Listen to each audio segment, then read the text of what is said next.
রাস্তা অবরোধ না করে কোটা সংস্কারের দাবিতে আন্দোলনরত শিক্ষার্থীদের আদালতে যাওয়ার পরামর্শ দিয়েছেন স্বরাষ্ট্রমন্ত্রী আসাদুজ্জামান খান কামাল। বিকেলে ময়মনসিংহ পুলিশ লাইন্সে বাংলাদেশ পুলিশ মুক্তিযুদ্ধ জাদুঘর উদ্বোধন ও সুধী সমাবেশে সাংবাদিকদের তিনি একথা বলেন। স্বরাষ্ট্রমন্ত্রী বলেন, মুক্তিযোদ্ধাদের সাথে পুলিশ বাহিনী সক্রিয় ভূমিকা পালন করেছে। পুলিশ সদস্যদের এই বীরত্ব গাথা মুক্তিযোদ্ধা জাদুঘরে যেন স্থান পায়, যেখান থেকে প্রজন্ম তাদের বীরত্বের ইতিহাস সম্পর্কে জানতে পারবে। উদ্বোধনের পর জাদুঘরে বিভিন্ন কর্নার ঘুরে দেখেন স্বরাষ্ট্রমন্ত্রী। এছাড়াও বিভিন্ন থানা ও পুলিশ ফাঁড়ির ভবন সহ 11টি উন্নয়ন প্রকল্পেরও উদ্বোধন করেন তিনি।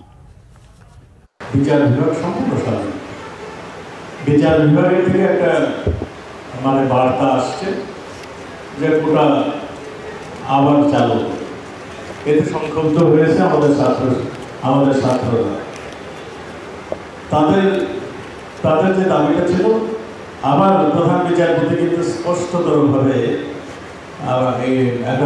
একটা নির্দেশনা দিয়েছেন যে যেই কোর্টের থেকে, হাইকোর্টের থেকে এইটা করেছিল, রায়টা দিয়েছিল, সেই রায় স্থগিত করেছে এবং ছাত্রদেরকেও বলেছে তারা যেন উচ্চতর আদালতে যেখানে বিচারটা চলছে সেখানে আসে তাদের কথা বলে।